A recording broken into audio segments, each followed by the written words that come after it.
Burnout. Where do we go from here? What's the next step?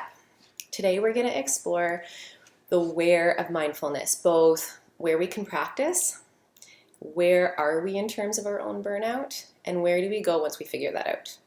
If you haven't checked them out already, there's other videos that we've been building on previous concepts from last week. So check them out. They're available on Dr. Carthouse Facebook page or Cheryl Carthouse YouTube. If someone you know could benefit from any of these, feel free to tag them under any of these videos or share the link with them as well. So I'm Dr. Cheryl Carthouse. I'm a naturopathic doctor, and welcome to Mental Fortress Mondays. Our mission is to provide a space that we can understand the who, what, where, when, why, how of mindfulness and building our minds to be resistant to stress and resilient to the burnout that we're going to experience, especially given all of this pandemic stress that we're going through. Many of us have never had to experience this kind of stress in these sort of ways, so it's really important that we regroup and use all of the tools that we have. My intention here is to share with you the ins and outs of all the mindfulness that I personally gained through my own meditation practice, and then we'll engage in a short practice of mindfulness together ourselves and build on a couple of other tools. The nervous system during this time, it can be really stressed. It basically heightens our autonomic nervous system. We get into this fight or flight mode where our nervous system, the autonomic nervous system, is just on fire. We want to help to bring that back into balance, and that's what mindfulness can help us do as well. So let's get into it. Let's answer a question with a bit more of a simple answer first, and then we'll get into some other details. So where can we actually practice mindfulness? I've had this question a whole bunch actually this week, and some people were saying like, wow, what if I'm driving and I start to get angry and I go out of my window of tolerance, which we're going to explore in a few minutes. And how do I bring myself kind of back down? Or what if I'm cooking dinner and I start to experience feeling overwhelmed or anxious? What if I'm walking or in a board meeting? And really, to engage in mindfulness, we just need to bring our attention into the present moment, so you really can do this anywhere. Two things are required. First, that you tune, and second, that you take. So first, that you want to tune in. So tune in to any of your five senses. We've been working on mindfulness in terms of body scanning and body sensations, but you really can bring your awareness to any sensation that you're having. So maybe it's actually is tuning into your body, or maybe it's listening to a noise that might be a little bit more repetitive, or sounds of the traffic going by. Or maybe it's even a smell that you can lean into a little bit more if that's one of the senses that is really heightened for you. Whatever it is, you want to lean into that experience and allow yourself to fully attend to that thing. If it's your breath, just take that time and really attend into your breath, meeting or exploring all of the different aspects of it, all the way in, all the way out, feeling where the breath is moving either on your nostrils or if you're feeling your chest rise and fall. If it is a sound, just lean into that sound. Or if it's a sensation, it can just be something simple, like your feet on the floor or your bottom on a cushion. You can actually even make your own sensation, which we're going to do later on today, is something like putting your thumb into your middle finger. If you have a thumb and a middle finger, you really can do this anywhere, and it's something subtle that you can do in a meeting or when you're with other people as well. So during all these exercises, taking that time is really important. So just to slow down and just to really give into that. If we try to rush it, we're really going to miss all of the benefits that you could get from that. And it's also very important to be neutral and non-judgmental. Instead, be curious. This is why when I do the guided meditations, we explore the size and the shape and the color. If the sensation had a color, what color would it be? And we explore all those things because we can't be judgmental and curious at the same time. So fully give into that curiosity. Just allow that judgment, what it might mean, any of the associated fears or ideas around it, just let those go and really dive into that curiosity. Allow your mind to explore those things and sort of fill your perspective with that so that you can let go of that judgment. So two other questions we'll explore, and we're going to be using our model from last week, is one, where are you in terms of burnout and how do we understand that? And two, where do we go once we figure that out? So we're going to turn to do that. Make sure. Okay.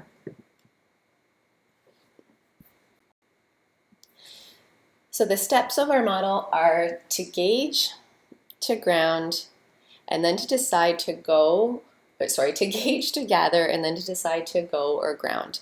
And the first step here is understanding what our, we discussed this. If you want more detail, you can turn back to them. We understand that the sensations in our body can act as a gauge. So Dr. Joan Rosenberg uses this idea that our bodies are essentially this filter that we can engage with and understand what emotions we're experiencing. And actually paying attention to those sensations can actually provide information for what our emotion actually is. And naming that emotion, going forward with it, helps us to understand our limits in our window of tolerance, which is the next step, gathering info. And it also helps to dissipate some of the stress that we're experiencing, whether it be in a relationship or a confrontation, or just really understanding a sadness that we're feeling. Regardless of what you're actually feeling, tuning into it is that first step. So say someone asks you to participate at work. Regardless of what your reply is, you're going to feel a sensation in your body before the thoughts actually even get there. It's a split second, but they do get there. You might have this yes, like it's something that you've been looking forward to do, team up and whatnot with other people, or there might be sort of a withdrawing, a no, and that might be an indication that you don't want to do it for whatever reason, regardless again of what your reply is. Or have you ever had an eerie feeling about going to a particular place, or a feeling of dread from walking? So especially when you're trying to decide maybe which way to go or what route to take. So if you ever decided to take a different route because of something like that, those are one of the subtle types of gauges that you can be experiencing in your body. Gauges can help us to understand where we're approaching burnout when we look at our window of tolerance. So as we gather information in this section from our bodies and understanding where we're at, we can understand how close we are to our limits, and then whether we're actually going to end up outside of our limits or not. This window of tolerance example is from the National Institute of Clinical Application of Behavioral Medicine. So if you want a color version, I can direct you to that.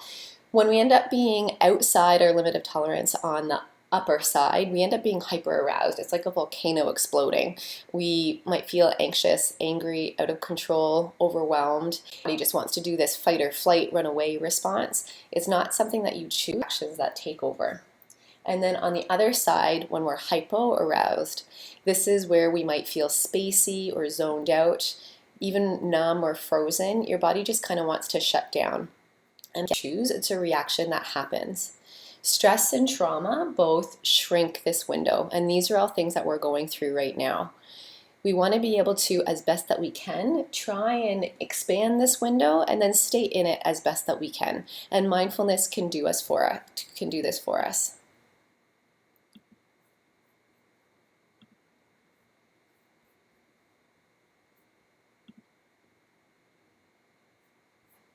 Just logging back on here. Okay. When we're working with mindfulness, either in a group or a practitioner, sometimes we can do other activities as well. There's other types of approaches that you can come to try and make sure that we can expand, stay within it. And from my own experience, I can tell you that when we commit to a mindfulness practice, I've been doing a meditation practice for a number of years, actions with stress change. So something that I might have experienced as stress before doesn't feel the same as when I experience it now. So I can handle a lot more than I could before. It makes stress almost seem a little bit light and easy, whereas before it would have been completely overwhelming. So I know from personal experience, mindfulness can help us to build our mental resilience and sort of this mental fortress that we can have, and to better navigate any type of stress, as well as maintaining a feeling of groundedness through stress. And that particularly shows up in relationships and when we encounter them. So if it's happened for me, I definitely know that it can happen for you guys as well. So our next component that we're going to look at is to go or to ground. So when we're in our limit or window of tolerance, we can choose to continue to kind of push through. So we might want to actually, keep engaging in that activity, whether it is actually even mindfulness or whether it's something else that we're trying to persevere through. Or if we find ourselves all of a sudden outside these limits, we want to be able to ground. This is the mindfulness exercise that we're going to do today.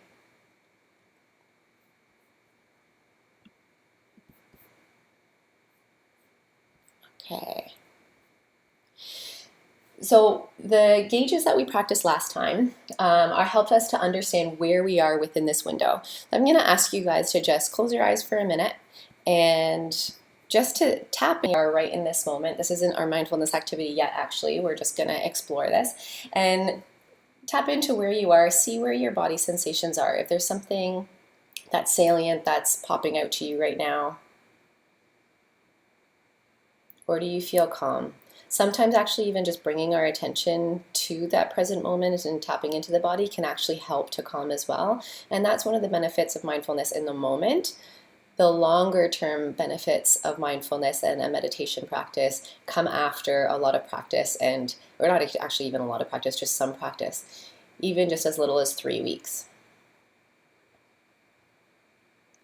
And now if you can think of a scenario in your life that might have been a little bit stressful, or the degree of stress that you feel like you're experiencing, think of that idea of burnout in your life right now. And then just check in to see what changes. Does it seem to have a big emotional charge for you? And does it seem like that emotional gauge might have risen a little bit, understanding that you're in burnout or closer to burnout? Or does it seem to not quite as be attached of that idea of burnout or that feeling of burnout? That can be one way to help measure and understand where you're at. And understanding your own personal gauges, checking into your body, that's another fantastic way to really understand what might be positive for you, what might be negative for you, which way to go, and then as well understanding how far you are either hyper or hypo aroused. So now we're going to engage in our mindfulness activity.